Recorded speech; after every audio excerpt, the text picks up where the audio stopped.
What's up, everyone? Welcome back to the Something in the Water podcast. I'm Cracka. I'm Desko Martin. And today we have our first guest. We have Amber Boone, a.k.a. Get Real with AB. Hey. AB. Yeah. What up?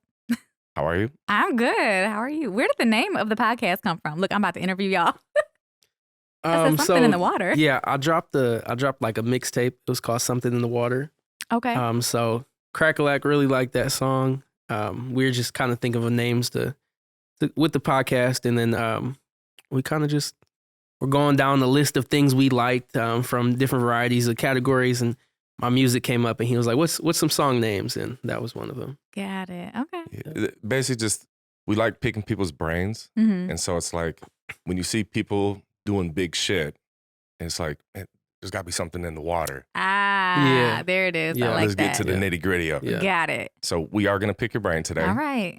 So if someone was in a rush, but I'm all about being humble, but do not be humble real quick. If you had to give a less than 1 minute version of your story in a not humble way, what would you say? Okay. So basically, I'm out here doing everything everyone said I could not do. And I am the woman today that I always wanted to be when I was younger, but never knew really existed. And I didn't have examples of that in my real life. So a lot of people say, oh, you can't do many. You know, I was always told you can't do this, you can't do that. You have to be quiet. You have to sit down. You have to. And so I'm doing the opposite of all of that. And I'm doing all of the things. So I do real estate. I used to have a podcast. I don't anymore. I'm now like a social media creator, ordained minister, public notary. Like I just do a million different things, but all of them have the same common theme, which is just helping people achieve their dreams and live their best life. Like I want to be part of happiness and good in the world. That's it. How many followers do you have currently on TikTok? Like 470 something, 470 something. 1,000. Oh yeah, 470,000. Big difference there. Yeah, 470,000. Okay. Shit, that's kind of a big number when you think about it. It is. It's almost 500,000 people. I know. I'm excited to get to 500,000. I want to do something really big when I get there. I don't know what yet, but yeah, because that's a big deal. Like 500,000 people either rock with me hard or they're just waiting for me to fail. But either way, I'm here for it. So how did you start? How did you go viral? Okay, so the video that really took off and went crazy. I was responding to a comment someone left on another TikTok where they were like, because I have grandchildren, I have 2 grandchildren, and they were like, "Grandbaby, you look 27." Mm-hmm. And I was just like, girl, don't gas me up. I am not 27 years old. And I just was 100% authentically me, as if I was talking to my best friend. And that video, I think, has over 25 million views. But it went like crazy overnight. Like I opened my Instagram the next, because I didn't really do TikTok like that. Like I was starting to do TikTok, but not like I was Instagram. I posted what I thought was a really funny video on Instagram that same day. Yeah. So I opened up Instagram the next day and I'm like, dang, I'm getting followers and my video must be popping off. And then the video was not popping off. The video apparently was not funny to other people. But later on, checking TikTok, I'm like, what the hell? What did I do? I forgot I even posted the video. I was like, oh my God.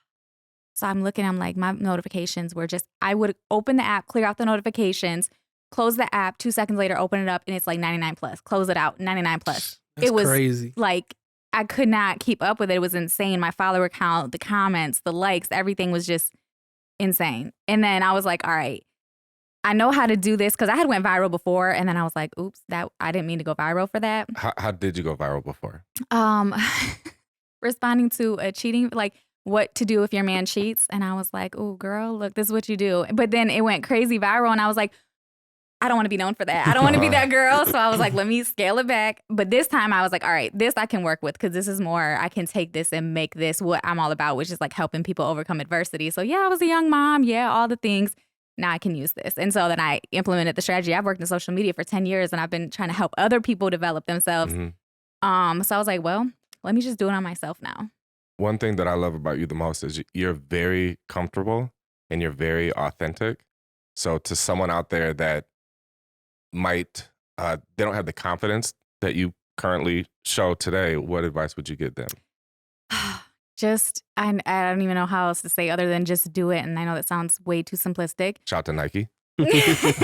But just be authentic, be yourself. People attack my authenticity every single day. Why are you talking like that? Why do you look like that? Why this? Why that? Like, people attack my authenticity every day, and I'm just like, man, y'all got to get out more.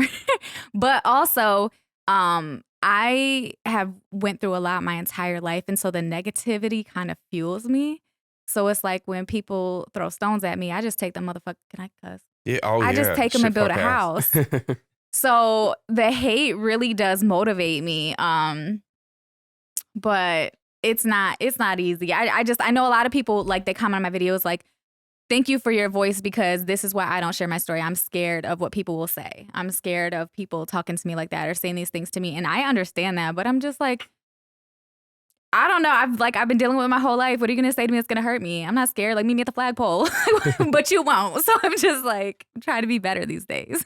Now, before social media, didn't you used to do something like a news personality, or I seen you doing something on camera? No, because I've always been in like marketing communications. So I used to like be the face for like American Heart Association. Like, I would do interviews on their behalf, like for different things we were doing. That might be what I said. Yeah. So I've just always been in marketing in some way, shape, or form. And social media, though, is modern marketing.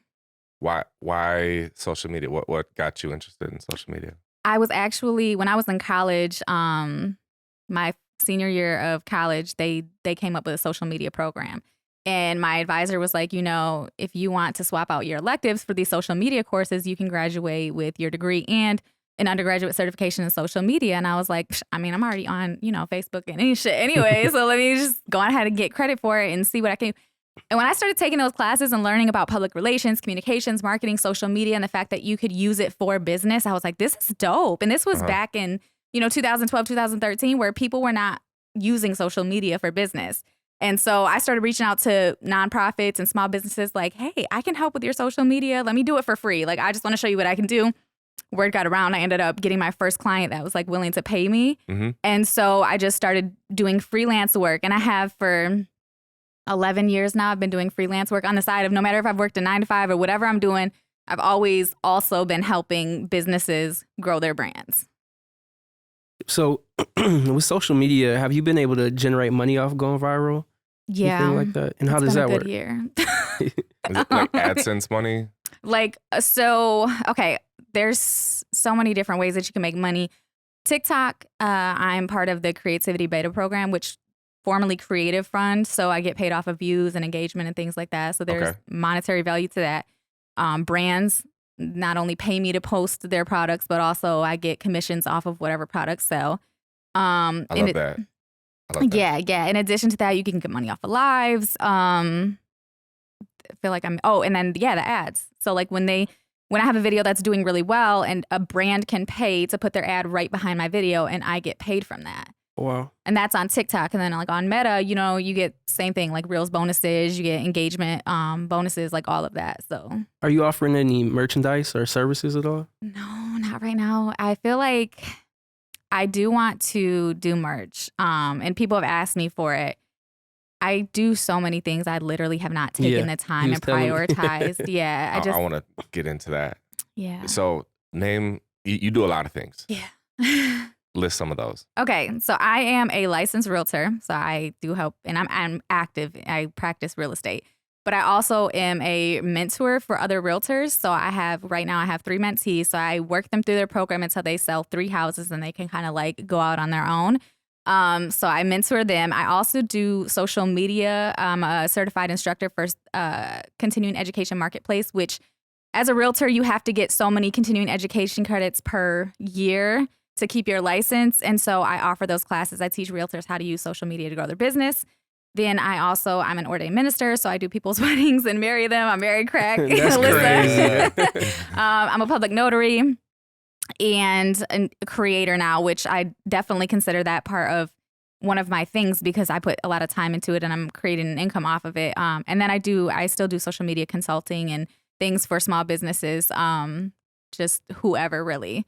Yeah, I think that's pretty much it. How do you balance your time doing all that? Like, take us through a typical day in your life. I have no typical day. That's first and foremost. Every day is different, which makes it difficult. I I've been really into time blocking lately. I actually have an AI scheduler where I put all of my tasks in and it automatically like schedules it out for me, which is helpful because sometimes I'm like, things come up and I don't know how to move it around, but the AI kind of does it for me. I'm really using the AI tools lately. Yeah. So that's helpful, and I time block. So that has been the most effective for me, where I'm like, all right, I'm going to spend 30 minutes checking emails, responding to emails. Once that 30 minutes is up, whatever's left is going to have to be left until the next time, because I need to be able to focus. That's really hard to do because as a creative, there are certain times where I get the fire and I'm like, I need to create right now. But I'm like, shit, like I have all these other time blocks of things I'm supposed to be doing. I'm like, but sometimes when the creative spark hits, you got to go with it. And so then I just got to rearrange, but then I'll just pop them right back into the AI tool and it'll tell me when to do them. Yeah. Who are some people that you've collabed with content? With content, so I did some stuff with Michaela Dancer a while ago, which she's huge. She has like, I don't know, like 16 million followers on TikTok. Dang. She's a dancer and she's such a dope human. But yeah, so I collabed with her a while ago. Trying to think of who I've done. I haven't really done too much recently. I'm like in the process of some things, but yeah, because a lot of my content is very much just my lifestyle. So I feel like if I'm doing, there's been a lot of opportunities, but it's like it has to make sense. I can't just collab because you're big and I'm big and let's collab. Like that doesn't make sense. Okay. How do you feel about the word niche? Niche. Yeah, I'm big on, everyone's like, you have to niche it down. You have to niche it down. You have to niche it down. I'm like, no, you don't. I have so many niches. I literally do so many things. And I'm very much a believer of like, you know, people have told me my whole life, jack of all trades, master of none. Like you can't be great at one thing if you're doing everything. And I'm like, I'm fucking amazing at everything I do. Like I really am. And granted, I think it's easier, but the way that my brain works, you have to understand that not everybody's brain works the same. My brain, I don't think, can focus on one thing. Preach. Yeah, I'm like, I can't. So I have to bounce. I have to bounce from one thing to the next. That's just how I operate best.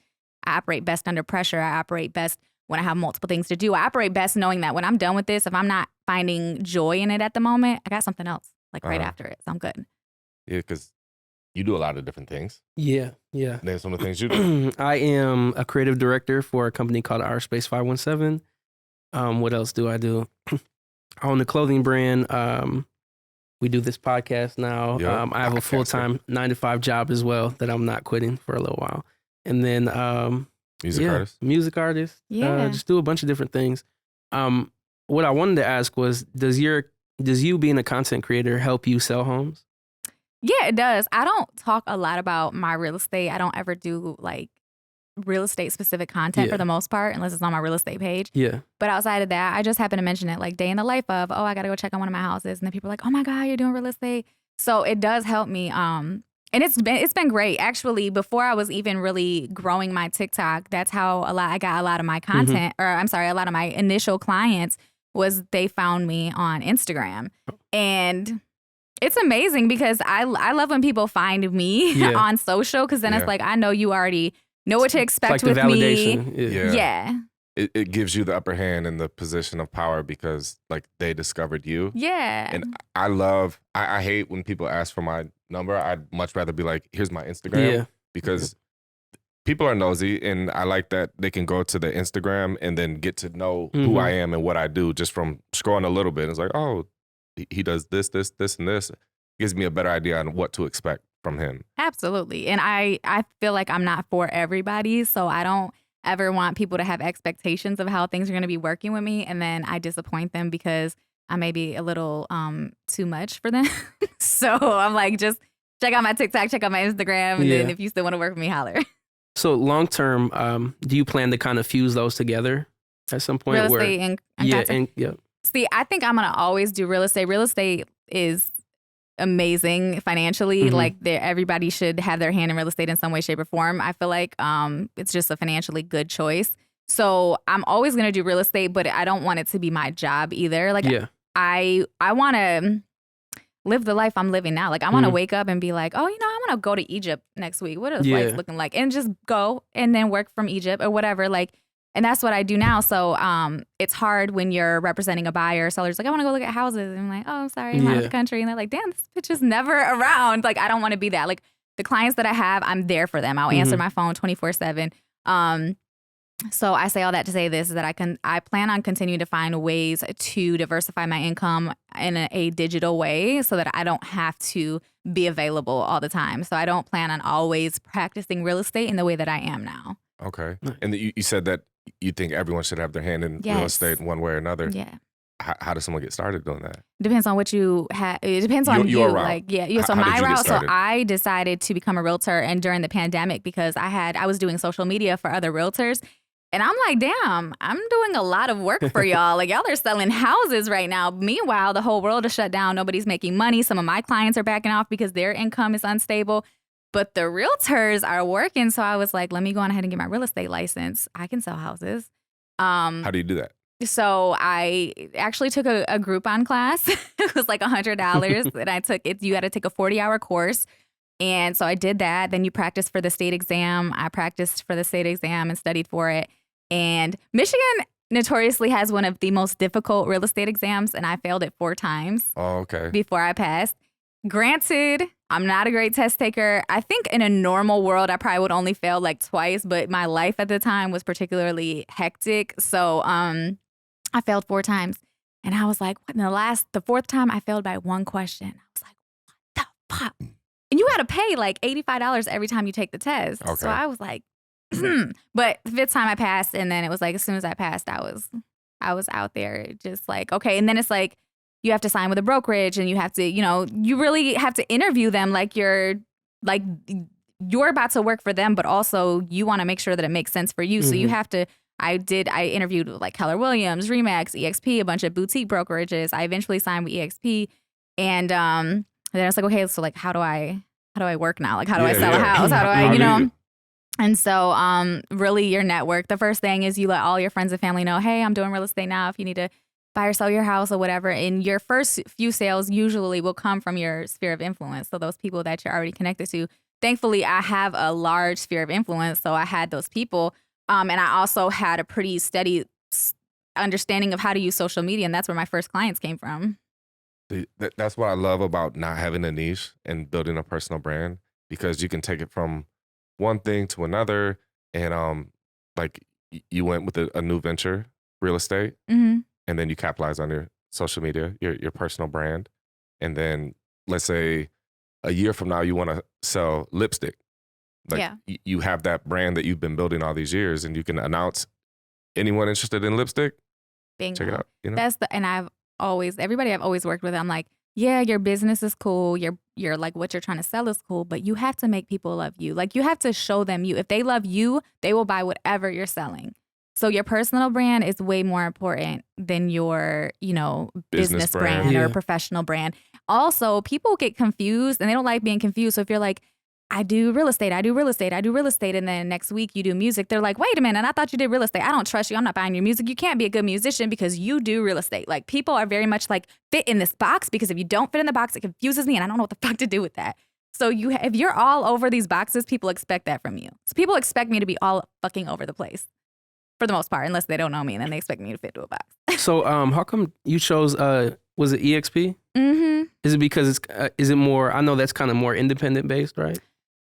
Kind of. It's a very digital world. Like, everything is there's teams and stuff. It's kind of complicated, honestly. And so I only stayed with EXP for a few months, and I left to a boutique brokerages. Okay. And I actually did my first couple of sales with the boutique brokerage, because I felt like when I just started out, I needed a little bit more tangible. Like, I want to come into an office. I want to talk to people. I want you to give me a stack of papers I can look at. I don't want everything. It was just too much for me. So I did my first couple of deals there. Felt like, okay, I know what I'm doing now. And then I went back to EXP. So what do you think is the first thing someone should look for when signing with a brokerage? Like, something that you feel like they would need right away? So everybody wants to know, like, how much money am I going to make? Because the splits are always different. So there's some brokerages you sign, you get 90% of your commission and the brokerage gets 10. And there are some that you get 40% of your commission and the brokerage but they might provide more support. Mm-hmm. So everybody is different. It depends on what you need. How much support do you need? Do you need a transaction coordinator? Do you need somewhere to run your papers and print your stuff and help you with marketing? Do you need somewhere to go and work because you can't work from home? Like, if those are the things that you're looking for, you need to ask those questions. You just need to know, like, you really need to thoroughly write down the questions that you want. This is what I want. These are the questions I need to ask. And then whoever fits what I need, that's where I'm going to go and sign with. And I think for me, like I signed with EXP because I had some really good friends they had a team. I was like, okay, listen, our kids are friends. We're friends. We already are talking all the time anyways. It would just make sense to do real estate together. But sometimes it doesn't make sense. Just because you're always on a friendly level doesn't mean that you're going to be good business partners. So I had to learn that. What's your content, like filming strategy? Like, have you filmed any content today? Are you going to film content today? Do you have filming days? How do you go about that? I don't have filming days. When I first started, I did. And then I just realized that my life is always crazy, like my personal life. And because I also do so many other things that I prioritize over social media that I can't, I can't guarantee. I try so hard. Like I even tell my followers, I was going live for a while, like reading books to my followers. And then I was like going live with my husband. I try to go live on a regular cadence and then I don't. They're like, where are you at? We missed you last Thursday at 9 o'clock. And I'm like, yo, life be fucking life. And I'm sorry. The point being is, no, as far as content creation, a lot of it is like, I'll get a creative bug and I'll work until that bug is gone. So if I get a creative bug, I'm like, okay, I'm going to record as many pieces of content as I possibly can right now. And then I will put them in the drafts or whatever. But I really try to let my creative spirit guide me when it comes to that, just because I don't want it to be inauthentic. I feel like there are times where I felt a lot of pressure because I was working with brands that they needed content produced. And I was just like, shit, I have to do this video, but I'm not in the right mind frame to do the video. And those videos never perform well. So I'm like, I have to just let it come organically, authentically from within for it to be good and received well. So one more time, how many followers do you have on your biggest platform? 470 something thousand. And what do you use to film and edit your content? An iPhone. Ooh, That's crazy. preach. There's so many people out there that are waiting to start until they have that fancy camera, microphones, things like that. No, I'm like, you don't have to wait. Like, honestly, people just want to relate to somebody and you don't have to be perfect to be related to. The video quality, everybody's like, oh, you have to. I like, because I'm in that kind of field, so my algorithm shows me social media experts who are like telling you all the things that you have to do and you should do, and I'm just like, bullshit. I've been doing this before TikTok existed. When TikTok was Musical.ly, back in 2019, before the pandemic, before everything, I was telling everybody, all my clients and anybody I could probably go on my memories on Facebook and pull up my posts like, you need to be on TikTok. You need to be on TikTok. You need to be on TikTok. Nobody listened to me. And I'm like, the way that the algorithm works on TikTok, Instagram is trying to catch up. But TikTok is very, very organic, authentic. And I think that if you show up as your organic, authentic self, like people are going to receive that. Eventually, people are going to find out if you're doing too much or you're faking it, whatever. Do you do YouTube at all? At all, yes. But I have a YouTube channel and I have posts. I started trying to get into the swing of things earlier this year. I was like, I'm going to start posting shorts. Yeah. And I had like a process, but yeah, again, I do a lot, and I definitely like I am my biggest enemy. Like I get in my own way all the time, because I'm not organized enough as much as I want to be. That's why I got the AI stuff. So I'm getting better now. But my point being is like, I will record a video and I'm like, okay, I'm going to post this on TikTok today. I'm going to post it on Instagram tomorrow. I'm going to post it on YouTube Shorts. And then what messes me up is not so much the organization as part of it, but the biggest thing is that I feel like being a creator, especially, it's not like my creativity is like, oh, I'm painting pictures for you. Like I'm showing up as me. So when you get in my comments talking shit, you're coming at me. And sometimes it's emotionally taxing and overwhelming, and I don't have the bandwidth to then expose myself on another platform and open myself up to those types of comments. In addition to that, because people follow me for inspiration and stuff, people will send me their whole life stories, and then I feel like compelled to help. And I'm just like, I can't help everyone. This is a lot. Like I have half the world telling me I ain't shit, and the other half is like, oh my God, please help me. And I'm like, oh my God, I don't know what to do. So then I'm like, I just kind of like back off for a minute. Why not just post on TikTok and then Instagram, then Facebook Reels, then YouTube? Because TikTok allows you to record up to 10 minutes vertically. Okay. Instagram allows you to post up to 90-second reels vertically. YouTube Shorts allows you to post up to 60 seconds vertically. YouTube videos is horizontal, like actual YouTube videos, longer form content. So I have to edit the videos for each platform. And that's a lot of time and a lot of work. And again, like that's where the organization piece comes in. But then in addition to that, then it's like, damn, I did all this to edit it down. What parts do I take out? What parts were people pissed off about that I can take out of this to go on YouTube because I don't want to hear it from them. You know what I mean? And then I'm just like, yeah, fuck it. I'm not gonna post it on there. And then just for your life or how your brand has been going, do you believe there's an importance for long format videos? Absolutely. I think that's the direction we're going in. Like you can watch TikTok on your TV now. Like YouTube, it's like kids are watching this stuff not only on their phones and their tablets, their laptops, but they're watching it on your TV. Most of the smart TVs now have these social media apps that you can, there are even little remotes specifically for the apps that you can use so you can scroll to the next video on TikTok while you're watching it on your TV. So I definitely think there's long form content is important. Oh, go ahead. How old is your granddaughter? I have 2. So my oldest is 5, my youngest is 3. Okay. If the oldest that's 5, let's say she's 18 right now, she wants to follow in your footsteps. You've learned a lot of lessons over the years. What are some of the advice that you would give her? Oh my goodness. Just to be herself as loud as she can and not be influenced by what others tell her she should or shouldn't do, including me. Like, I just feel like I really want for my kids and grandkids, you know, my son, he's 20 now, he's into music. And I love that because that's what I started songwriting. I used to sing. I used to be a music manager. Like music is my heart and my passion. So for my son to be following in those footsteps now, and I've been trying for years, like this is how, you know, I'm trying to guide him. Yeah. And he's very much like, I'm going to figure it out on my own. And at first I was like, no, but I can help you. But now I'm like, you know what?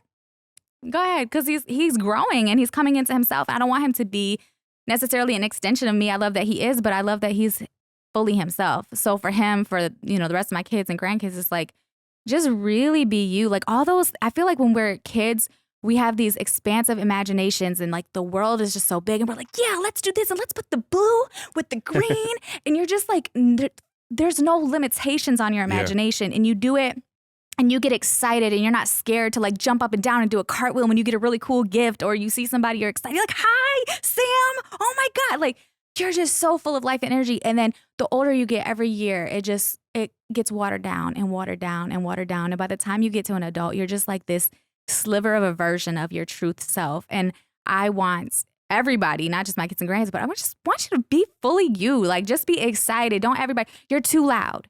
You're too this, you're too that. No, be all of that. I feel like I would label that as innocent curiosity.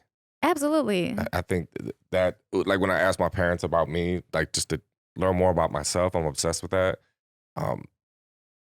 My dad tells a story about my mom calling him crying because I wouldn't stop asking why.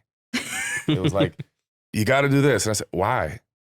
Because blah, blah, blah. Why? Why? I was always so curious about everything. And so I think for me, whenever I'm learning new things, I'm like very genuinely curious and I just keep going down the rabbit hole. And like Malik knows, whenever I learn a new thing, I basically get like a master's degree in a fraction of the time because of just how, I don't know, consumed with it. I go very, very deep and thorough with learning things. And like being super curious. Yes. And I love the curiosity. And I think, you know, again, a lot of it is the rebellious part of me where everyone is telling, oh, you can't do that. You can't do that. And I'm like, why not? Why not? So when people tell me, oh, you can't be a real estate agent and a creator and a social media man, and like, why not? I'm doing it. You don't like it? Like, I think that's why I think I confuse people because I don't fit the boxes. And it's like, pisses people off. So I'm just like, yeah, but you don't have to. You don't have to fit the boxes. Like society as a whole, I think sucks. And it, you know, has all these unrealistic expectations on people. You have to do it this way. You have to do it this way. You have to do. I did it. Like once I fucked up a lot. Then I was like, oh, okay, you guys want me to do it like this? Okay, world, I'm gonna go do all the things that you said I should do, and I did it, and it fucking sucked. Yeah, it sucked. I hated that shit. Like, and I'm like, yeah, I don't want whatever society, whatever the American. I don't want that shit. I just want to do what I do. I believe that like people like us, we're paving a way. And so maybe like 20 years from now, so many more people will be just like this, where they're interested in like 15 different things. They do 3 things Just because up until now, I guess what has worked in the past is you got someone that loves teeth and they're a dentist and they're obsessed with teeth and that's all they do, but they might have other interests. They're afraid to get outside of the box, and so we hate the box. I was thinking about that on the way here. It's like, I think my biggest fear is failure. My biggest fear is limitations. I hate being summed up as like one thing or in one sentence, which when you're trying to come up with content, your niche, your personal brand, it's usually like, I'm Cracka and I help music artists with promoting their music. Yeah. It's like, but that's such a disservice to all the other things that we can offer, Absolutely. Yeah, I think it's hard. Like I don't like the whole box thing. I don't like fitting in. I think as far as like fear of failure, how can you fail when you're passionate about anything if you simply move on from one thing to the next, or you move over from one thing to the next, but there's no failing. It doesn't work for whatever work in that way. Like who cares? Like not even who cares, but like there are things that I've moved on from. Like I said, I was really into music and I've moved on from that. I'm doing other things. It doesn't mean that I failed. I might get back to that shit and do it better than anybody's ever done it. But right now, this is what I'm focusing on. There is no failure. There is literally, of all the things that I've done, and there's a lot of people who will tell you different, like, oh my God, she fucked up. She did this. She failed. No, I didn't. I literally didn't. I have not failed at shit. I failed the test 4 times and I'm a motherfucking realtor. And I'm teaching other people how to be a motherfucking realtor. Like I literally mentor them. So where's the failure? Yeah. I'm selling houses. I'm making money. Where's the failure? What like gives you fire more? Is it like revenge of shitting on proving people wrong, or is it like wanting more in a positive way? So it was definitely the revenge aspect. Me too. For a long time. It was that, but I realized that with that came a lot of anger. And even though I would accomplish things, there wasn't the peace that I was seeking. And so when I started to shift my perspective and stop doing it to shit on people and started doing it to really make my soul smile, then my whole life changed. And I actually started to gain some of that peace I've been seeking my whole life. And like everything about my life started to change in positive ways. Actually, I went live on TikTok earlier and I was talking about this. Like, I went to a Christmas party last week and they were doing like giveaways and stuff. And the first name they called was, or first number they called on the ticket was my number. My husband was like, you always win and shit. And I was like, and I do. I literally, I'm that person. If there's something to be won, I'm winning it. Because I literally think once I started shifting my mindset and I started outpouring positivity and working for positive and doing things for good reasons instead of shitting on people, the whole universe adjusted in my favor. And I'm like, okay, so this is the answer then. The answer is just to really be truly, sincerely kind and do good and do it for good purposes and good intentions. What do you think, like, did something happen when you were younger that did that? Because like for me, I think it was the biggest thing in the world at the time, but like all my friends, we played basketball and I got cut from the basketball team like 3 years in a row. And my dad tells a story about me coming out crying. I think it was like my 3rd year in a row getting cut from the basketball team, or maybe it was the 2nd year. And the coach, one of the things he had said was I was too slow. My dad tells a story about like, okay, he drove me home. I was in like 7th grade or something. And then we were going to go out to dinner or something. And I said I didn't want to. And then he was like, 20, 30 minutes later, he was driving to the restaurant and he's seen on the side of the road me running. She tells that story. So like with my wife, she'll ask, have you always been this way?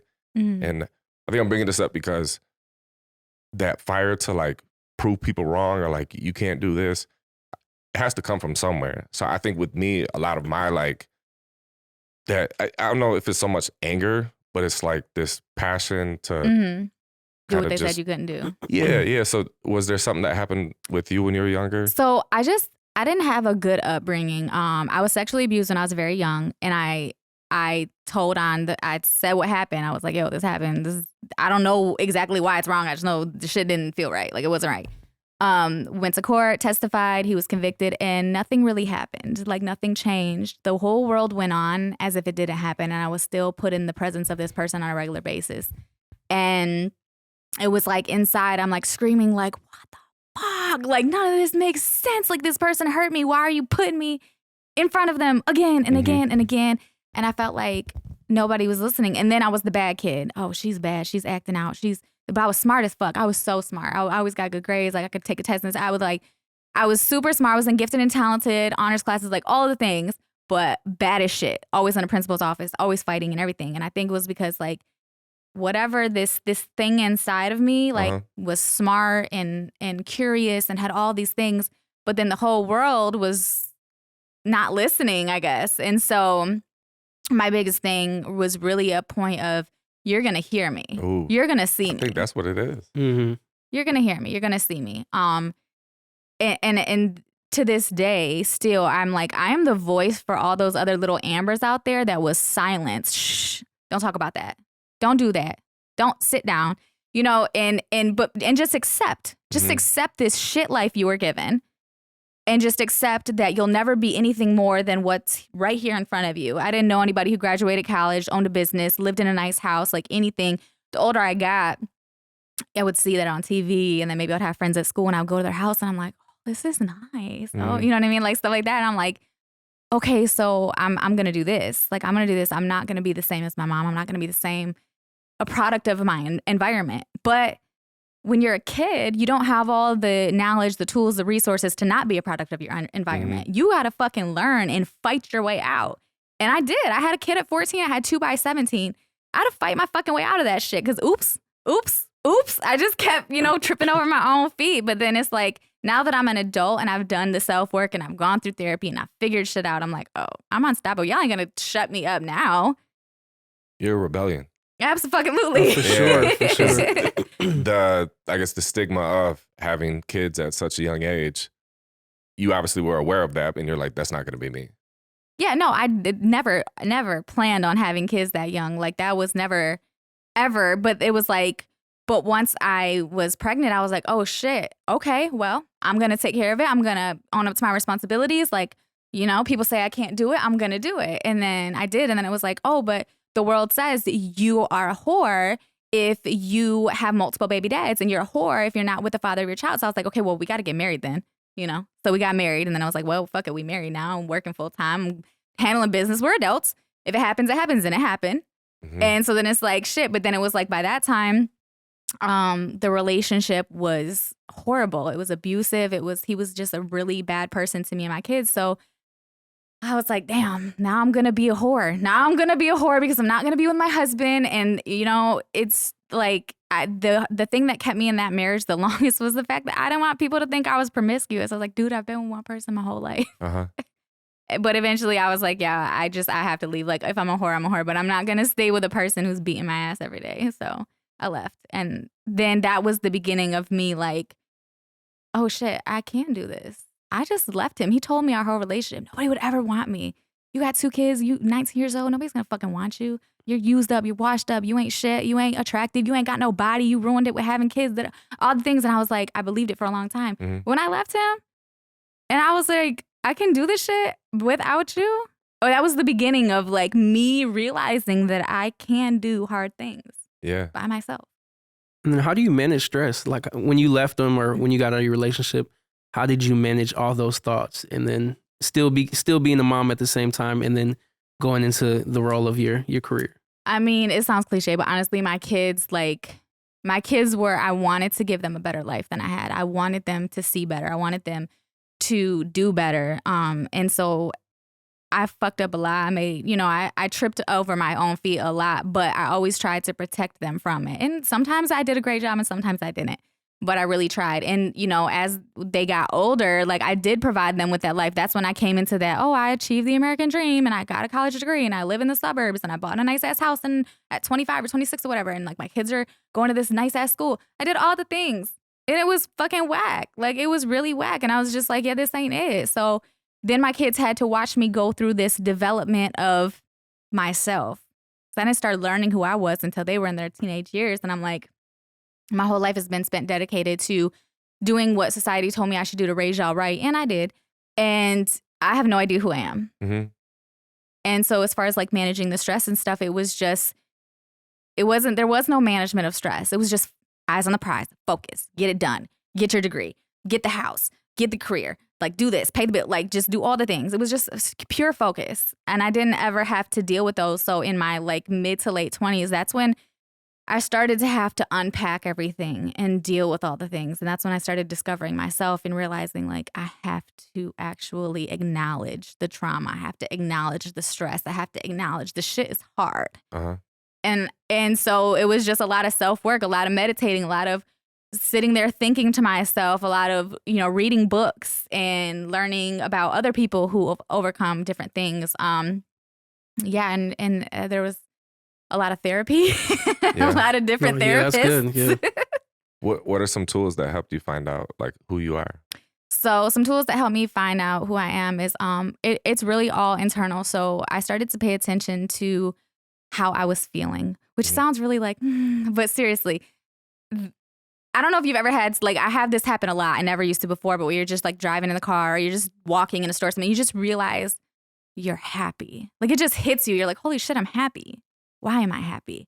Like, stop. When you have that feeling where you realize like I'm pissed off or I'm happy or I'm this, if you have that moment where you realize you're feeling something, don't just keep it moving. Stop and acknowledge it. What am I feeling? Why am I feeling this? Where is it coming from? What is it attached to?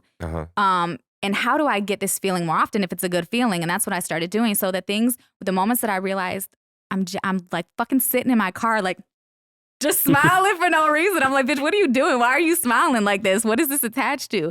And then, so, investigate that.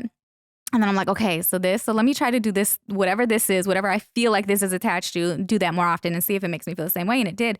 So I started spending more of my energy, and that's where that piece comes in, where it's not so much about shitting on people. It's about like doing things that make my soul smile. So the things that had me smiling in the car for no reason, doing more of those. Yeah. And pouring into all of the things that made me feel good feelings. And the thing that make me feel negative feelings, try to steer away from them. But you can't get away from all negative things. And I thankfully have built a really incredible network of people around me, family, friends. Like all the people that I choose to keep in my life are people that love me, for me, don't have unrealistic expectations of me to fit in any sort of box that I'm never going to fit in, and that I can communicate with. So if I'm feeling some type of way, like my husband, I'm just like, babe, like, I don't know, like I'm feeling something. I'm not sure where it's coming from or what it is. Like sometimes I have to work through that with my husband, and he'll work through it with me. He'll be like, well, ask questions that get my brain turning. I'm like, maybe that's what it is. But I'm thankful to have an emotionally intelligent partner who can walk through some of these moments with me. And I think sometimes it's helpful to have a person, whether it's a friend, a family member, partner, whoever your person is, not that's going to solve any problem for you, but that can just work through it with you. Maybe ask you some good, engaging questions. Somebody who's not going to judge you for feeling a way or tell you should do or feel some other way, but just say, okay, so what's going on here? Kind of like a therapist, but not really, because they're not trying to diagnose or treat you. They're just trying to get your brain to work a little bit so you can figure it out for yourself. What do you feel like is the number one factor of being with someone and also being like a content creator? What is the one thing that the other person has to know? Oh my gosh. Yeah, was that rough or tough in the beginning? Like, when did you bring that up when you guys started dating? Well, he knew, like... Did he have you on social media? No, we added each other. We had like a mutual friend. And so he added me, but we had already kind of been texting before that. So I was like, well, whatever. We ended up meeting. So when he did add you, what was your follower count? I don't know. It wasn't that high, like, at all. It wasn't in the hundreds of thousands? Or no. Like, I just blew up over the past, on TikTok. I started blowing up like a year ago, a little over a year ago. So it's only been a year. This is still very new. And like this year, like I had an old Instagram account. I completely stopped using that, and I created a new Instagram account in February of this year, and intentionally built up my Instagram through Instagram. Like, not like, oh, TikTok, come follow me. It was never like, I never advertised my TikTok on Instagram on TikTok. I wanted to see if I could do what I did on TikTok on Instagram, and I did. So now I'm up to 37,000 on Instagram. On a brand new account? On a brand new account that I started in February. How old was your old account? Oh my God, I had that pretty much, for years, and I had like 7,000 on there. What was your thought process to make a new one? Because I felt like I knew I had a strategy that worked, and it wasn't working. And I heard a lot about, shadow banning and the algorithm and all this. And I was just like, I really don't want to believe that. But I'm like, what the fuck? I know I'm making some good content, and I know I have a good strategy, and it's just not picking up. Nobody's seeing my shit. I have 7,000 followers, and my post is reaching 23 people. Make that make sense. So that was really it. And I was just like, I know what I'm doing. You know what I mean? And sometimes, like, back in the day, years ago when I would go and interview for a job as like a social media manager or marketing director or whatever, and they're like, so, what's your follower count on social media? And I'm like, motherfucker, I'm doing this for other people. I ain't got time to build my own stuff. You know what I'm saying? But I know what I'm doing. So for me, it's like proving to myself, like, you know what you're doing. You can do this. Do it. So I did. So yeah, I built it up. I think that the follower on my Instagram, for the most part, is a different set of people than what's on my TikTok. Okay. They're two different audiences. So you found your husband before the fame. Yeah, basically, yeah. But he at the time he came in, I had a podcast. Like, he knew I was doing stuff or whatever. And he just gave me space to create. And I think like, as him watching me grow through this past year, he's given me the space to create. He also has had to deal with the times where like I get trolled sometimes, like bad, really bad. And initially it was hard. Like, there was a period of time at the beginning of the year where I was like, couldn't get out of bed for like a week. I was just like, they're killing me. They're killing me. And I was just like, I don't understand why people are so mean. And my husband he's like, I'm about to throw your phone out the window. Like, fuck these people. You know what I'm saying? Like, what are you doing? He's like, you're literally the most incredible woman on earth. And you're over here worried about what like these fucking non-ass factor people are saying. Like, he gets a little frustrated. Like, why the fuck? But it's hard when you're not in the city. Because I used to do this in managing people or working with influencers. And I'm like, don't let them bother you. Don't read the comments. Like, no, it's hard. It's hard when you open up the app and it's just like, people are saying really awful things to you. And it's just like every notification. You're like, oh, okay. Yeah. So point being is I think that if you're going to be with someone who is a creator, knowing that you have to give them space to create. Because again, when you get in that creative zone, just let them go. Like, don't even, whatever the fuck was supposed to happen, put it on the back burner for a minute because they need to be able to create. Understand that there is going to be dips and waves. Like, I think that no matter, I don't care what anybody says or how strong of a person you are, it affects your mental health. Not only the comments, but even when shit is good, the pressure to perform. You have a brand deal. You're getting paid for this. Shit, I need it to perform. This is my money. You know what I mean? I could actually, so it's like that is also an issue. And I think the last thing is, as a creator, I always check in with my husband, like, are you okay if I talk about this? Are you okay if I post this? Like, or even just creating, like, I know we're on a date or I know we're on vacation, but do you mind if I vlog this? Or because I don't want him to feel like, damn, she can't put her fucking phone down. She's not in the moment. She doesn't take time for just me. And so communication for sure is just making sure y'all really understand and not just appeasing, like, okay, fine, create, but really don't want to. Just like, babe, I need your time for a minute. Like, you need to be honest about that. How do you decide what not to? Because I just had a moment. It was like 2 nights ago. Family, we went to the Detroit Zoo, Christmas lights and stuff. And then I seen a lot of people that had their phones out there doing videos and stuff. And I was like, ooh, I could vlog this. Yeah. But then I stopped and I thought, where do I draw the line on what do I not film? Because actually, I really want to be here with my family. Yeah. But I do want my audience to know that I'm a father and I'm a husband. So I show some of it, but yeah, how do you decide where to draw the line? It's really a case-by-case basis, but I think the more I get in this world of creating, the more present I am, weirdly enough. Like, there are absolutely times where I'm like, this would make a dope-ass vlog, but I'm also, it makes a dope-ass memory, and I just want this for me and my family. So there are times when I just don't pull out the phone, and I'm just really enjoying myself. Like, I feel like I pull out my phone a lot less now that I don't feel like I have to. I'm just like, if I really want to record it, I would just come back and record it. Also, I'm much more aware now that I have such a large following. I feel responsible. Like, if I'm going to be posting other people, like videos of my stepkids or, other people's kids or even kids, like when I'm out, if I go take the grandbaby somewhere and I'm videoing her, I'm even like kind of funny about how I video her and stuff, but I want to make sure like there's not a ton of random kids in the background because you don't know people's life. They might be in the witness protection program. They might be running from an abusive spouse and their kid is the way that's going to identify them. So I'm becoming more and more conscious. The more every new follower I get, I'm like, I really got to be careful. Is your husband in the involvement of creating content with you? Does he create content? mean, he'll partake a time or two here and there, but for the most part, no. Like, he was going live with me for a while. People really like our dynamic, and I would love to do more content with him. But it's just he's not comfortable as in front of the camera as much as I am. You know what I mean? So it's just hard. not really his Yeah. thing. Or does he even help you shoot it at all? Oh yeah, because I'm like, damn, like sometimes I need a person to help me. You know what I'm saying? Like, babe, can you just hold the phone while I, do this or whatever? But it's funny because, and I don't know, maybe most men have this problem. But I'm like, the fuck angle is that? Like, what are you doing? Yeah, that's funny. I think it's really cool though, because like one thing I really love about Crack's relationship with his wife is like they're always together. Like I've come here, last time I came here, she was in the ceiling, putting something in the ceiling, on the ladder, like hanging some stuff up or something. And even with my girlfriend, like when I have to edit, like we make it a night. Like she brings out like all the blankets to the living room and we have a whole setup. And so I just wanted to ask you, like, is he in that sense that way as well? Oh yeah, he's definitely down to do whatever, take whatever pictures or whatever, or like.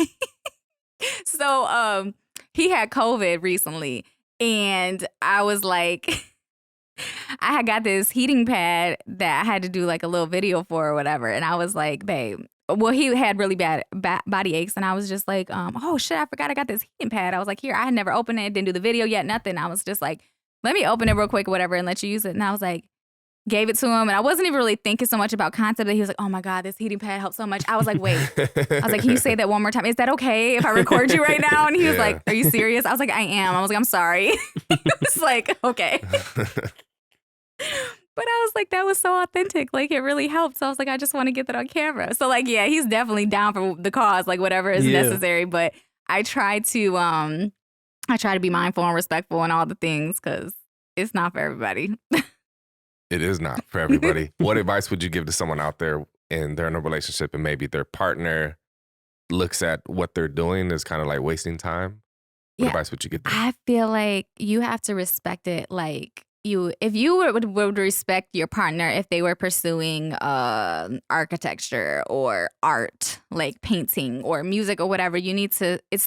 Creating is an art form. It is a form of storytelling, and you need to respect that. Like if you support your partner, just respect that and understand it. That it is their way of creating, of being artistic, of telling their story, whatever that may be. And just be patient. Understand that there's more than monetary gain from this. Like there is something about creating and sharing your story with the world that is creative. You know what I mean? Like it's not, because I think people are, oh my God, why are you doing that? Do you know how much shit I got for so many years? Like, oh my God, you're the girl from Facebook. I'll go to like family functions, motherfuckers who don't even really know me like that. Oh, you're the girl from Facebook, because I used to be on Facebook way heavier than any other platform. And I'm like, yeah, or like people made so many nasty comments to me over the years about the time I spent online telling my story.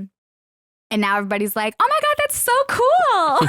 I'm just like, oh, is it now? Because you was talking shit 6 years ago. That's how it works. In the beginning, it's like 80% of people they don't want to follow. And then once you get people to start following, then that 80%, it switches. Once you have the 80% following, then they're going to be like, oh, no, I see you doing what you're doing. Exactly. But I had to get there. And I just think like, I do think that my husband is a major part of where I'm at just because he allows me to fully be myself. He doesn't have any unrealistic expectations or you should sound like this or you should do this or you should. He's just like, just do you. And however I can help you do you, like I'm here. And because I was given that permission and that freedom to really just be myself, like in real life, like not even creating, but just like as a human being, it allowed that to transfer then online. What advice do you have for someone who maybe wants to be on camera, wants to be a content creator, but is shy to do so or is scared to do so? Because like for me, shout out to my girlfriend. She owns a nail salon and she wants to create content, but she doesn't want to be in front of the camera. Or she's like, I'm too shy, or like, I want to, but I don't know how to necessarily start to be comfortable. So back in 2014, I think, or 15, that was when I was doing a lot of stuff like in front of the news camera and stuff like that because I was working for a business and I was so uncomfortable and I would watch the shit back and I'm like, ooh. So I challenged myself. I recorded a video every single day for 30 days and I put it on YouTube. Even if I didn't know what to talk about, didn't have anything to talk about, like I forced myself to create. Some of those videos are still up. Some of them I have deleted because what the fuck was I doing? But that helped me so much. if you challenge yourself, like, okay, 30 days, record something every single day. For me, that's what worked. It was like my own exercise, my own practice. You could pay somebody. Somebody will literally charge you to tell you that same information to help you do it. Yep. Do it yourself. Just like, I'm going to challenge myself. I'm going to record. I'm going to upload this shit. And just be comfortable, get myself comfortable, watch them back. I used to watch them back. How do I sound? Am I using a lot of filler words? Am I fidgeting a lot? Do I sound out of breath? I have a tendency to talk fast, and when I do, I get out of breath. So I'm like, let me tone that down. I do that shit too.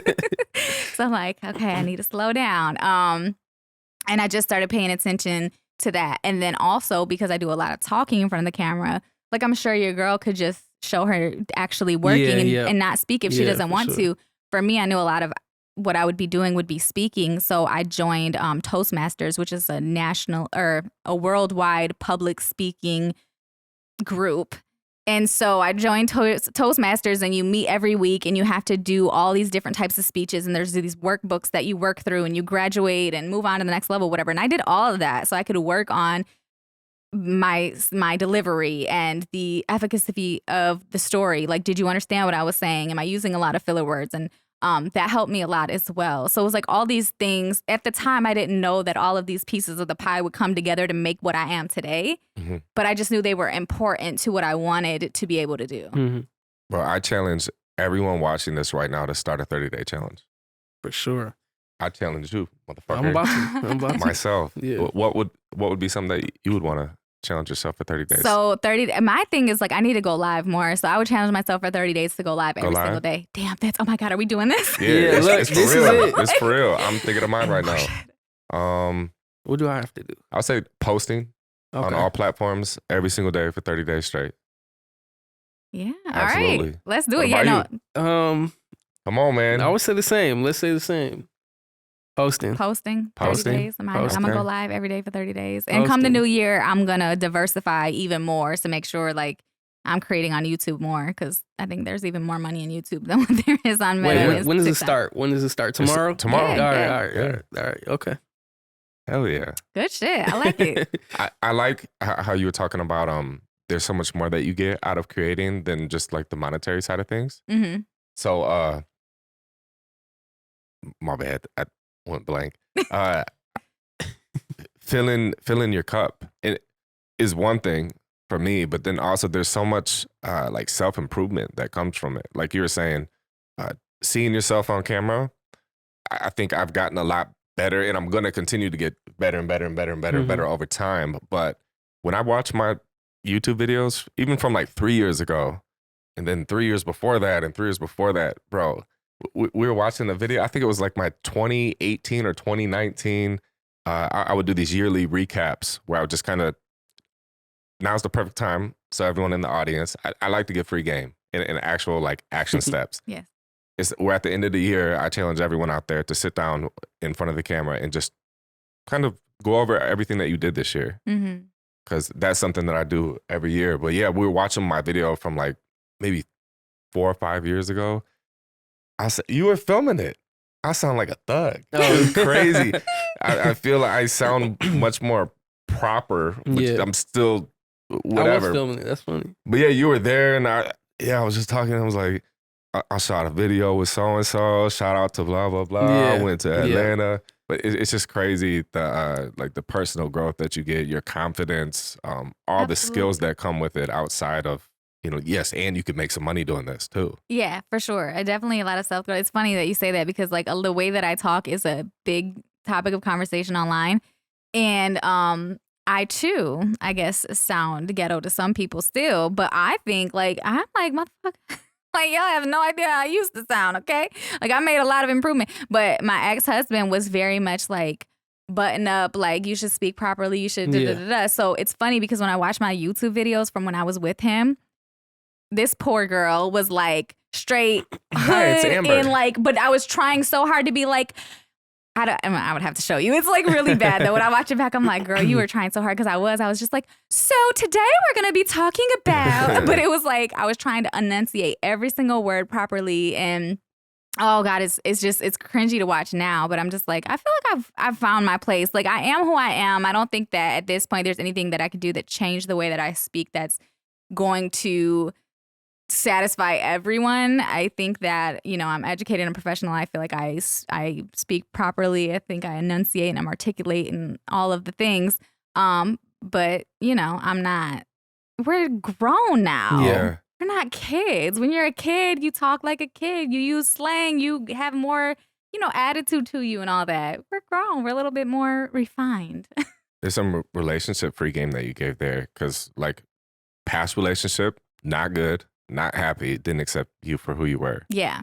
Current relationship, very happy, you're very authentic, Yeah. and he allows you to do what you do. Yes. So, relationship free game. Yeah, I think we try to change ourselves thinking that it will make the relationship happier or healthier, and it doesn't, because you can't be truly at peace or happy if you're not happy within yourself and who you are. And you're never going to be able to satisfy what somebody else wants from you if it's not who you truly are. So you're just going to always be frustrated that you're falling just shy of what the expectations are. Yeah. We don't have that much time left. I want to ask, what are some mistakes that you've made with growing a following on social media that you could give the audience Oh my gosh. to let them avoid? Yeah. So as hard as it may be, you got to not. There's always going to be trolls and haters and people who say horrible things to you, and don't respond from a place of emotion. Give yourself 24 hours. And There if you you go. feel like you have a good, educated, thoughtful response that can actually be helpful to the world, because the world is who's going to see it, not just that person, then respond. But if you're responding from a place of anger or emotion or whatever, just don't even bother. Also, don't feel too pressured. Just because you have one video that has millions of views, don't think every video has to have millions of views. You don't have to keep doing the same thing, especially if you feel like you've grown out of it. There are people who start going viral for shaking their butts, and then they move into something else and they feel like they have to put their butt in every video. No, you don't. Like, the people who love you for you are going to grow with you. It's okay. So don't let that pressure, because a lot of times what will happen, you'll be so pressured that you'll stop creating, period. Ooh, the Yeah. victim. Yeah. Last 2 years, Yes. hard. Yes. Overthinking content way too much. And I think that the pressure of, do you feel this pressure of, as your audience becomes bigger and bigger and bigger, there's more pressure on like what your standard is, and like, ooh, it has to be a certain level? I think I've had that. Like, it comes in waves. Like, sometimes I'll feel like that, but for the most part, I just feel like I have to stay away from that, because at the end of the day, I have a whole real ass life outside of this. So if TikTok gets shut down tomorrow, or Instagram, or whatever, if all social media gets shut down, I have to make sure that I have something. Like, for some people who put their all into this, that's all they have. Literally, their families aren't even good. They online smiling and shit, but their families are really in turmoil. Yeah. And so if it all falls, they have nothing. I'm like, I have everything without this. So I can't allow myself to be pressured. Like, oh, I have, 500,000, I have 1 million. So now I have to do this. No, because I have this whole ass life, and I'm going to grow and change. And if you're with me because you think I'm always going to be what you love about me today, then I don't know what to tell you, because I'm not. I'm going to be somebody different next year. I'm going to continue to grow into what I need to grow into, not what you expect me to grow into. And so some people are going to stop following me because of that, and I'll get more followers also. So I've had waves of that, but I always try to like work my way out of that, because I don't want to fall victim to that. I would say for me though, my biggest concern now that I am growing such a large following is that I get recognized in public all the time. And I think that's, initially it was like, oh, this is kind of weird. And now it's like, oh shit, like people are starting, when I go to a restaurant, or like, I don't want to let nobody know where I live. I don't want people to, my safety is a concern now. Not that I've ever had any issues, but just saying, like, you never know, people are weird. And then also, the privacy of the people that I'm with, also how I conduct myself in public. You know what I'm saying? Like, my kids be acting up sometimes. I can't be like, yo, because people are like, oh my God, I saw her at Target. Whooping her kids.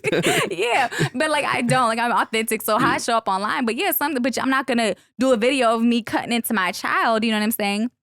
But if you see that in real life, then you might think no. So now I'm way more aware of how I conduct myself in public, because people see me out all the time, and that's a little weird for me. That's definitely weird for me, because I just be out, minding my business, getting food or at an event or whatever, and somebody will come up to me and I'm like, I'm learning how to deal with that. Yeah. Yeah. Well, I asked because it was like the other day, not the other day, it was some months ago. Me and my dad, we've only gotten a handful of arguments in our life, but we had an argument and he was talking about like, it's written all over your face. You're scared. And I was thinking like, I'm not scared of shit. What are you talking about? Reflecting on it later, I like to look deep into things. So it was like, anytime there's something you're avoiding doing, there's a reason why. Mhm. And kind of long story short, I had a very big, important video that I needed to edit. And it just kind of seemed like I was procrastinating. So then I was reflecting, thinking like, why am I avoiding this thing? And then I was thinking of, my dad said that I had fear on my face. I'm not fucking scared. And then I started thinking about even deeper, what is my biggest fear? Is like failing and like proving people that doubted me, Yeah. like that they're right. I want to prove them wrong. So then when I started thinking even more about it, it was like in the beginning when no one was paying attention and there was no audience there, it doesn't really matter if you fuck up or if you drop the ball or if the video doesn't turn out that good. But then it's like you set these standards for yourself, which is good because it pushes you. And so you get better and then you grow more and then you get better and you grow more and you get better and you grow more. And it's kind of like where I am today, this is the biggest my audience has ever been. So there's the most amount of people that are paying attention to what I do. So I feel the pressure of that and it does affect my creativity and I don't like that. And so that's something that I'm But you gotta think about it. right So when now. I work my way, when I have those waves and I work my way out of it, I always think about it like, who am I failing? Like, what is considered failure? Who's measuring the failure? Are you talking about one specific group of people? Are you talking about the person that you're delivering the video to? Is it the audience in general? Like, who? Because when I think about it, I'm just like, who's gonna tell me that I'm failing other than me? I'm the only I was person gonna qualified say, to clock my failures, me and God. So like we are our biggest critics. Yeah. And I don't think anyone will ever come close to being as hard on us as we are with have ourselves. you ever put out a piece of content that you thought was trash and everybody else loved? Yes. There you go. Several. There you go. Yeah. So you know what I'm saying? You Yeah. thought you failed because you're like, this is trash, but fuck, I got to put it out anyways. Everybody's like, oh my God, I love it. Okay. And then there's content. Sometimes there's things that you do or videos you produce where it's like, this is amazing. Oh my God, that happens to me all the time. I'm like, this shit is dope. People are going to love this. And then I'm like, maybe not.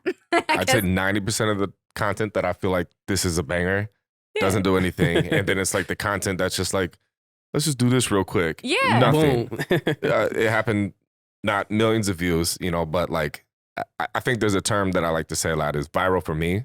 So Okay, I like that. let's say someone is used to getting even like 10 views, 20 views, 15 views, 13 views, whatever, 50 views. But then it had a video get 5,000. I would consider that like viral for them. And like there was something about that video that did well. And so I had a viral for me video where, I like with me doing all the production stuff, I have expensive cameras and equipment and stuff like that, or, paying camera guys to shoot, edit stuff. So I'm spending money and time and have all this cool stuff. And then those videos weren't getting that many views. And then one day at the gym, it was, I had a funny little idea for me and my wife to do something working out and just set the phone down. And I was like curling right in front of her, like trying to show off or whatever. Video took 10 seconds to film, 30 seconds to edit and post. And that one did like quadruple 5, 6, 7, 8 times the amount of views as all my other stuff. And I was like, okay, the secret to social media is just showing up, I think, consistently. Absolutely. Showing up, but also understanding that different content is for different people. So I think that the stuff that you do that you put a lot of time and effort to is truly an art, and that is your art. Ooh. And art is, subjective. Everyone's going to look at it differently. So only certain people are going to really appreciate it the way that it deserves to be appreciated. Whereas the other piece of content that you did is just relatable, and the majority of people can relate to that. So you're going to get more views and engagement, and everything, because more people can relate, but not everybody can appreciate the art that you create. Yeah. So understanding it kind of in that mind frame, and then also looking at the data. And there are tricks too. So like me, I always look at the data. If I have a video that performs well, why did it perform well? This is why it performed well. These are the elements. How can I replicate those elements into some other content? Then when I create another piece of a content that goes crazy, put a meaningful piece right behind that. So everybody that's trying to check out my other shit is going to see that meaningful piece, and the people that it's meant for is going to fall on. Ooh. So when you analyze the data and you've had several videos go crazy, what are some common themes that you see in your content that goes crazy? So the content that goes most viral is me talking about being a young mom. So would that be topic? Yeah. So, well, it's not necessarily everybody's thing is going to be different. It's really hard, and that's why it does help to have someone who kind of like understands analyzing the data. Because for a nail artist, it's not necessarily gonna be like topic. It could be something completely different. But for me, yes. So there are certain topics that are hot topics. Being a young parent is a hot topic. It's controversial. Let's put it like that. Number one, controversy. Yeah. Controversy. Getting anybody to have a conversation, arguments, disagreements, whatever in your comments is good. So controversy is big. I think the next thing is keeping the attention span. Come on. Because people, fast paced. Like move it to the next move. Always keep them guessing. They don't know what's coming next. They got to see it to the end. Like, is that talking fast or editing? That really comes in the editing, in what they're seeing. So the visualization. Can you change up the optics so that they're seeing something different every couple of seconds so that their brain doesn't get bored? And sometimes that means just putting captions on the screen. Like you do that a lot. Like good with the captions are changing. So that keeps them visually entertained. And the other elements would be like giving them something to stay for. Dangling a piece of a carrot for them to stay. If you stay to the end, you get the carrot. Keep staying. You know, stay with me. And then they stay to the end and they get that carrot at the end. So it could be like telling a story while doing your makeup or whatever. So there are certain elements that you can include that tend to generally perform well regardless of the video itself. And I think those three elements are key for any video with virality for the most part. That's fire. Definitely relatability. And that's a huge thing too. Relatability, obviously, that's what we talked about before. Yeah. Like just that people want to be able to relate. But the thing is like to get them to talk about how they relate in the comments too, because the more engagement that you have, the more it's going to boost the video on the algorithm. So there are a lot of things that go into it. And that's why when I say like initially I went viral and I was like, I don't want to, then I'm going to be known for like the girl, like, you know, I was like, when the other video went viral, I was like, I can work with this. And I had a strategy and I knew the things. So I was like, okay, let me do this. But every video that I do doesn't have that recipe because I don't necessarily want to sometimes I just want to show up and be like, hey, what's up? You know, do. But the videos that I'm like, okay, bam, bam, bam. Put the recipe together and cook some shit up. What I'm realizing about all of our lives now that I'm hearing your story as well is that you kind of learn yourself more than once in life. So in the sense of kind of like just hearing your story, there's this quote from a book. It says something around having negativity or negative thoughts and destruction in your life comes from the desire of fitting in life and being unsuccessful at that. So I think kind of like how your upbringing coming up, how you were like a rebel. And then now that you're older, you're kind of like, it sounds like you're preaching more love and more positivity and stuff like that. So it's kind of cool just to hear about the content you're coming out with, because even like how you were telling Crack is that content is not for everybody. Your content isn't for everybody, and people who can relate to that are going to get the most information out of that. So it's kind of cool to learn that. Yeah. I think ultimately we're always growing and changing and evolving. And, you know, as a grown ass woman now, I have this platform, so why would I use it for anything else than good? You know what I mean? The bad is what really fucked me up. Yeah. So I'm like, why would I want to put that out into the world? Yeah, like, and it's crazy because the bad got you to this point almost, and then you just learned yourself again. It is very true. Yeah, it's similar to music. Like there's an audience for everyone. Yeah, exactly. You know, like there's artists out there that you may listen to their music and be like, God, this is awful. But then it's like hundreds of thousands of fans and they're crushing it. So that debunks good is subjective. Yes, it's art. It's art, and everybody perceives it differently. So I think, that's important. And that's when you look at it like that, you just understand. I think for you, just understanding like there are certain things that you create that is like, I watch your shit, so I'm like, oh, that's art. Like that's well done. Good job. You know what I mean? I can appreciate that. And then there's other shit where like I love Alyssa's videos and I love when you guys do stuff together. I'm like, yeah, it's so fucking relatable. Like I love that shit. It's different. It's like I can relate to an unrelatability that has the virality, but then there's like this art where it's like the quality of the appreciation is so much more valuable than a fucking view, if that makes sense, or an additional view. And then real quick before we get out of here, how did you become the person that married him and Alyssa? Yeah, that was just before we get out of here. I want to know this story. On my Instagram, I put that we were having you on here. What questions do people have? And then that was my dad's question. He said, so like, funny. What got you into doing that?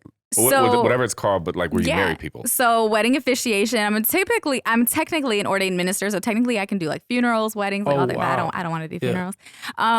So during the pandemic, at the same time I was studying for my real estate exam, I was also like, okay, what other things can I do? And I saw there was all of these people who had to postpone their weddings. They couldn't get married. The courthouse was shut down. The venues, like you know, quarantine and all this stuff. And I was just like, damn, like that's so messed up. So I was like, I want to help people. So I was like, let me get become an ordained minister and let me do that. And then help people. They can get married inside their homes. So I did. I started marrying people inside their homes. How'd you do that though? Like, become that sphere of influence, like the same thing. Like, you know what I'm saying? Like I went online. I researched like how to become an ordained minister, went through the little certification process and all long I got it. How long did it take? What's the process? Only a couple weeks. It's not. Okay. It's not a lot. Okay. Some are harder than others. Like I went through, I think like a mediocre thing. It wasn't like super extravagant, but it also wasn't just like, oh, I boop boop and it's done. So yeah, I just did some research on a couple of different places. I went through the certification process, got my ordination and all of that, and then I just posted about it, and then that was really all it took because nobody could get married. So they were just like, oh my God, can you marry my cousin? I know somebody's getting married. Can you marry? I was just like, yeah. So then I was like literally going to people's houses and marrying them. And I love that shit, by the way, because, you know, forever during a pandemic, a time of uncertainty and shit, I was there for some people's happiest moments in their home and they trusted me with that. And I just think that's so amazing that like a stranger would just be like, come on in and marry us. And then you hit me up to marry you. And that was fucking dope. Yeah. The power of social media. Right. She had a brand. I knew who she was. We posted something about getting married and she was like, I can marry you guys or something along the lines of that. And it's like, hell yeah. That was dope. Yeah. That was a beautiful wedding. You sounds like you're a hustler and a helper for sure. Really? Like that's what that's a 2-word. I was watching the video the other day and it was talking about your niche, your personal brand. And then the guy was saying, like 2- and 3-word combos or something are good, but I like that. I put in my Instagram bio, certified hope dealer, because I feel like that's I do real estate, I do all these things, but they might change next month or next year or whatever, which is fine. Which is fine. Might be a dentist next week, right? I might be like I want to go to law school. Like I'm in the process of trying to figure out how I can work that in, but like. One thing is for certain, everything that I do will be to give good. So I want to put hope back into the hopeless and help people who feel helpless. Like that is ultimately what I want to do. Because all of the energy that I spent shitting on people and getting people out, all that stuff, like it just, I was again saying earlier on my TikTok live, I was just like, you know, selfishly, like, oh my God, you're so kind, Amber. You're so kind. You do this. I'm like, it's selfish. It's doing something for me. Like yes, I want to help you, but truthfully, there's something in it for me. Last year when I first went viral on TikTok, I sent out like during Christmas time, I was like, oh, I'm going to send people cards. Send me your address. I'll send you a card. I sent out like, I don't know, between 50 and 100 Christmas cards. This year I made a video, did the same thing. I had over 300 Christmas cards. I sent people 300 Christmas cards, gift cards, swag bags, like all this shit to my followers to send me their address. And everybody's like, oh my God. Like, and I'm just like, but dude, that made me feel so good. It was a lot of fucking work, but I feel so good now because some people have never received a Christmas card in their life. And the first one they got was from me. Yeah. And they look up to me. I'm like, this is like so rewarding on both ends. Yep. Shout out. Where can people find you on the internet? You can find me at Get Real with AB on Instagram. I think pretty much anywhere. Like if you type in Get Real with AB in Google, you're gonna, or Amber Boone Realty on Google, you'll find something for me. Instagram, TikTok, Facebook, something. There we go. I think that's good. Hey, thank you guys for all tuning in. If you're watching on YouTube, please give the video a thumbs up. Drop a comment. Let us know who you would like to see us have as future guests. And give it a rating if you're watching on like Spotify or Apple. Appreciate you guys for tuning in. Thank you. 5 stars, would highly recommend.